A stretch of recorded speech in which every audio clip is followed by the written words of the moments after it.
सफर में अगर हर कदम पर बिल्कुल सही तरीके से पूजा पाठ करते हुए आगे बढ़ा जाए तो करीब 4 हफ्ते लगते हैं, मगर ये रास्ता बहुत ही मुश्किल भरा है। इसलिए बहुत से लोग बीच में ही हार मान लेते हैं और कईयों की मौत भी हो जाती है। प्राचीन बौद्ध ग्रंथ काल चक्र तंत्र के मुताबिक संभाला साम्राज्य कैलाश पर्वत के पीछे है, मगर कुछ लोग मानते हैं कि वो उसके अंदर ही है। इस पवित्र चोटी पर लगातार नजर रखने वाले बहुत से लोगों ने यहाँ आसमान में कई बड़ी रहस्यमयी चीजें देखी हैं। कैलाश पर्वत हर तरह के रहस्य के केंद्र में है। यूएफओ साइटिंग्स इस बात का संकेत है कि वहाँ पर कुछ छुपा हुआ है, मगर उसके बारे में जाना नहीं जा सकता। कैलाश पर्वत से जुड़े कई मिथक और कहानियाँ और कई बड़ी अजीब बातें भी हैं। लोग वहाँ तीर्थ करने जाते हैं, मगर उनसे कहा जाता है कि वहाँ ज्यादा देर तक न रहें, क्योंकि उस पहाड़ के अंदर कोई रेडियो एक्टिव चीज है। हमें बताया गया कि वहाँ पर लोग फिजिकल फॉर्म और नॉन फिजिकल फॉर्म में भी रहते हैं। वो इस दुनिया की एक सबसे अनोखी जगह है। क्या ये कहा जा सकता है कि कैलाश पर्वत पर होने वाली अजीबोगरीब घटना और उसका संभाला से संबंध उन परग्रही गतिविधियों से जुड़े हुए हैं? एंशिएंट एस्ट्रोनॉट थियरिस्ट कहते हैं कि जवाब मिल सकता है बौद्ध स्मारक स्तूप के अध्ययन से, जो पूरे नेपाल, भारत और तिब्बत में मिलते हैं और वो गूगे के खंडहरों में भी हैं। सदियों से लोग कैलाश पर्वत से आने जाने वाले यूएफओस और अनजान क्राफ्ट्स को देख रहे हैं। जब हम तिब्बत में मिले उन स्तूपों के आकार की तुलना इन डोम शेप से करते हैं तो साफ नजर आता है कि इनमें काफी समानता है और लगता है कोई एक्स्ट्रा टेरेस्ट्रियल क्राफ्ट जमीन पर खड़ा हो। तो हो सकता है कि लोगों ने कैलाश पर जाते इन क्राफ्ट्स को देखा हो और फिर ये फैसला किया कि हमने जो देखा है उसके आधार पर वो स्तूप बनाएंगे। स्तूप की परिभाषा तो यही है कि वो देवताओं के साम्राज्य में जाने वाला एक व्हीकल है। स्तूप की परिभाषा तो यही है। अब उस शब्द व्हीकल को अंतरिक्ष में ले जाने वाले शब्द से बदल दीजिए। हम इन स्तूपों को अजंताओं की गुफा में देख सकते हैं, जिनमें नीचे से आग और धुआं निकल रहा है। अब और क्या चाहिए? अब ये कोई प्रतीक नहीं रहा, ये सच बन चुका है। क्या तिब्बत के स्तूपा उन परग्रही यानों की नकल हैं जो कैलाश पर्वत पर आते जाते थे और उसके आसपास उड़ते थे, उसी जगह पर जिसके बारे में बहुत से लोग कहते हैं कि इस जगह पर संभाला साम्राज्य है? अगर ऐसा है तो ये हजारों साल से छिपा कैसे था? क्या ऐसा हो सकता है कि कैलाश पर्वत की ढलानों पर कहीं एक छिपे हुए परग्रही साम्राज्य में जाने का रास्ता है? बहुत से अभियानों में इसका पता लगाने की कोशिश की गई, लेकिन संभाला साम्राज्य को ढूंढने में नाकामी ही मिली। मगर कुछ लोग ये मानते हैं कि उन्होंने यहाँ के परग्रही निवासियों से संपर्क करने के तरीके ढूंढ लिए हैं। लंदन 1888। मशहूर रशियन मिस्टिक और फिलोसफर मैडम हेलेना पेट्रोवना ब्लैवात्स्की ने अपनी बहुत मशहूर किताब लिखी, सीक्रेट डॉक्ट्रिन। उसमें उन्होंने लुप्त हो चुके महाद्वीपों अटलांटिस और लिम्यूरिया के बारे में बहुत विस्तार से लिखा है। उनका दावा है कि न सिर्फ वो प्राचीन सभ्यताएं मौजूद थीं और उनके पास बेहद उन्नत टेक्नोलॉजी भी थी, जिनमें उड़ने वाली मशीनें भी थीं आज से हजारों साल पहले।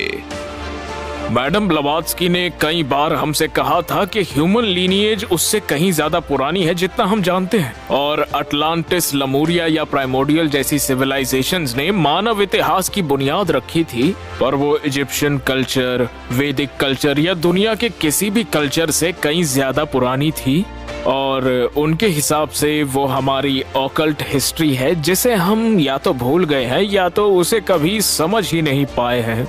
एटलांटिस के बारे में तो प्लेटो ने भी लिखा था, उन्होंने ही सबसे पहले इसकी बात की थी।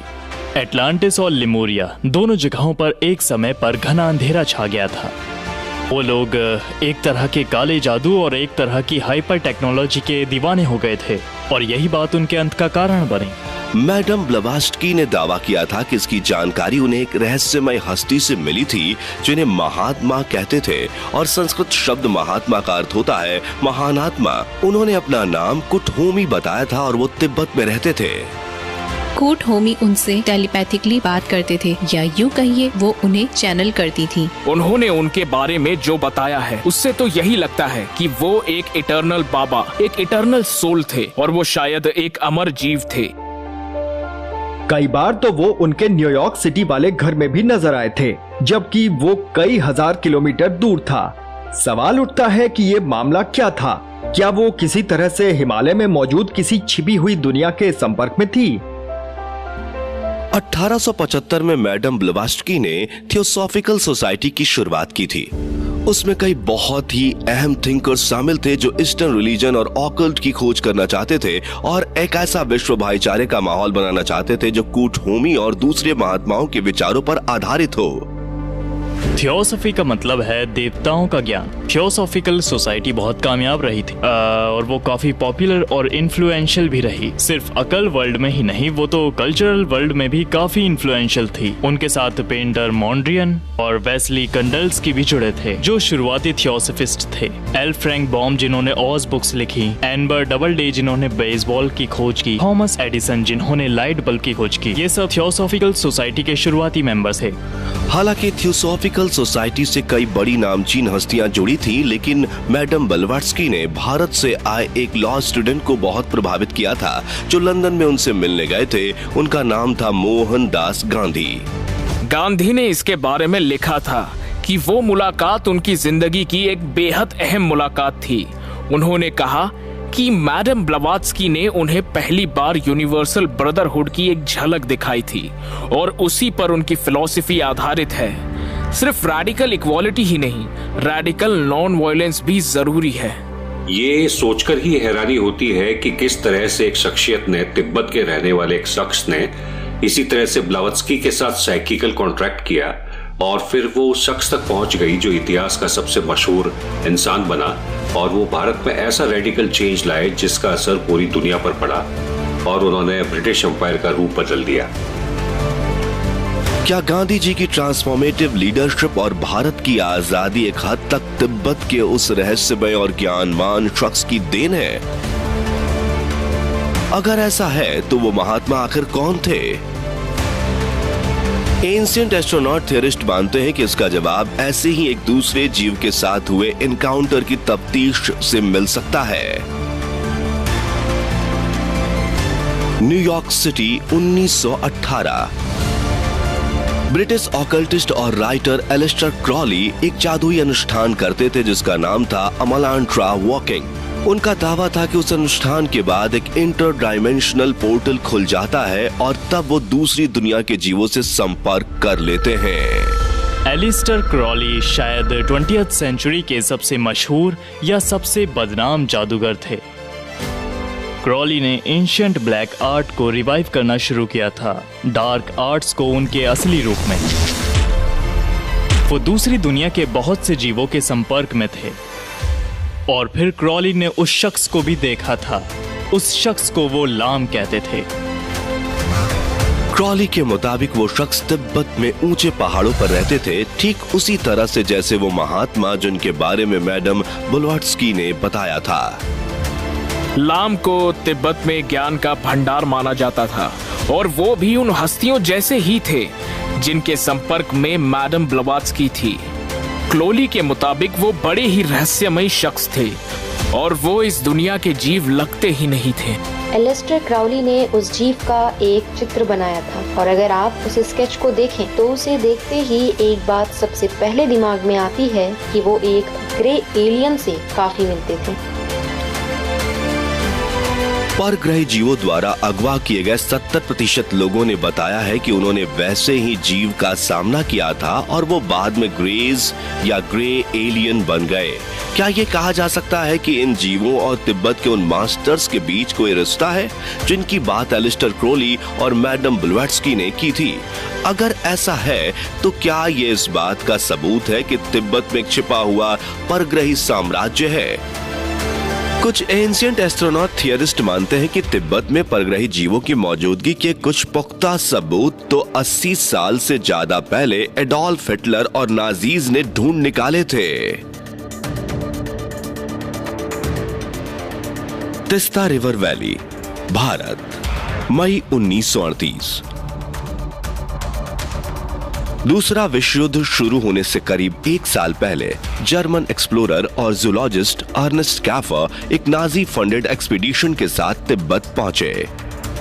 स्कैफा के उस एक्सपीडिशन का ऑफिशियल मकसद था तिब्बत का एक कंप्लीट साइंटिफिक रिकॉर्ड बनाना, मगर अनऑफिशियली उन्हें एक और काम करना था, ये पता लगाना कि क्या तिब्बत आर्य लोगों की मूल जन्मस्थली था। इसकी प्रेरणा मिली थी 19वीं सदी की एक किताब Vril the power of the coming race से, जिसे लिखा था British author Edward Bulwer Lytton ने। उन्होंने लिखा था कि इंसानों की उस अनूठी नस्ल के पास जादुई शक्तियां थी और वो एक तरह से सुपर हीरोज थे। उनके पास विल पावर थी और अफसोस की बात है कि ये बात शुरुआती नाजी आइडियोलॉग्स वर्ल्ड व्यू में भी नजर आती है। माना जाता था कि एक आदमी सुपरमैन बन सकता है और ये काम वही कर सकता है जिसकी आंखें आर्यन नस्ल के लोगों जैसी होंगी। नाजी अधिकारियों में से कुछ ने कहा कि जिन महात्माओं की बात मैडम ब्लवात्स्की ने की वो सुपरमैन के नस्ल के थे और माना जाता है कि आर्य उनके ही वंशज थे, मगर उस जर्मन एक्सपीडिशन का असली मकसद नाजी सुपीरियरिटी साबित करना नहीं, बल्कि छिपे हुए साम्राज्य शंबाला की खोज करना था। नाज़ीज ने शंबाला तक जाने वाले रास्ते को ढूंढने में बहुत ही दिलचस्पी दिखाई। नाज़ीज भी मैडम ब्लवात्स्की के काम से बहुत ही ज्यादा प्रभावित थे, क्योंकि उन्होंने उनसे कहा था कि अगर कोई शंबाला तक पहुंच जाता है तो वो ही मानव सभ्यता की डेस्टिनी को कंट्रोल करेगा और पूरी दुनिया उसी के अधीन होगी। वो जब वहीं थे तभी 1939 में युद्ध शुरू हो गया और उन्हें वापस बुला लिया। इस वजह से वो वहां जिस चीज की तलाश में गए थे उससे जुड़े पुख्ता सबूत तो नहीं ला पाए, लेकिन कहते हैं कि वो अपने साथ एक मूर्ति लेकर आए थे। स्कैफा अपने साथ जो चीज लेकर जर्मनी वापस लौटे थे उनमें 11 किलो की लोहे की मूर्ति भी थी और उन्हें एक बौद्ध अवतार माना जा रहा था। मूर्ति के कपड़े पर स्वास्तिक बना था, दिव्यता का वो प्रतीक जो नाजीज से हजारों साल पहले से मौजूद था। वहाँ से एक और चीज मिली थी जो एक 9 इंच की मूर्ति थी और उसके सीने पर एक स्वास्तिक बना हुआ था और इस बात ने नाजीज का ध्यान खींचा था। तभी तो उन्होंने स्वास्तिक को अपना सिंबल बना लिया और उन्होंने उसे काउंटर क्लॉकवाइज फॉर्म में रखा। स्वास्तिक असल में प्रॉस्पेरिटी और गुड लक का एक तिब्बती सिंबल है। 19वीं सदी के आखिरी वर्षों में आर्य शब्द एक इंडो यूरोपियन लैंग्वेज ग्रुप में आया जिसमें जर्मन, रोमन्स और संस्कृत भाषाएं शामिल थी। प्राचीन प्रतीक स्वास्तिक को आर्यों से जोड़ दिया गया क्योंकि वो वहीं से मिला था, लेकिन जब नाजीज ने और खोजबीन की तो पता लगा कि वो तो एक मास्टर रेस थी और उन्होंने स्वास्तिक को अपनी विरासत और सेल्फ प्रोक्लेम्ड सुपीरियरिटी का प्रतीक बना दिया। इतना तो हम कह ही सकते हैं कि उन्हें जो बात नजर आई थी वो ये थी कि उन्होंने सीने पर बना स्वास्तिक निशान देखा तो उन्हें लगा कि ये उन जीवों का रिप्रेजेंटेशन है। आर्यों की कहानी और दुनिया भर में उनकी महानता से जुड़े हुए हैं।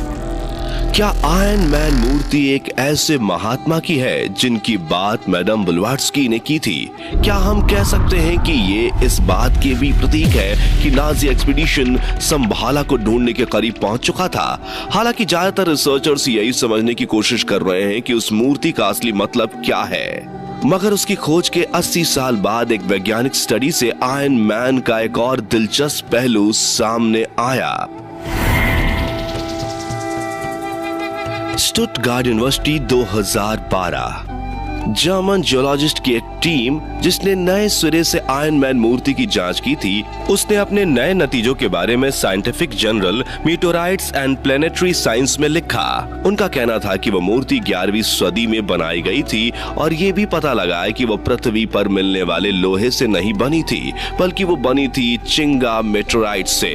पता लगा कि वो मूर्ति जिस लोहे से बनी है वो तो हमारे इतिहास में पृथ्वी पर गिरा एक रेयरेस्ट मीटरॉइड था और वो मीटियोराइट तिब्बत के करीब 15,000 साल पहले गिरा था। वो आज तक मिला बहुत ही अनोखा और हार्डेस्ट मीटियोराइड था। एंशियंट तिब्बतियंस जिन्होंने वो मूर्ति बनाई थी वो जानते थे कि इस मूर्ति में कुछ शक्तियां हैं। तिब्बत के लोगों को इस बात का एहसास था कि वो कुछ खास तो है। ऐसे में सवाल ये उठता है कि वो मीटियोरॉइड किसी स्पेसशिप का एक पार्ट तो नहीं था।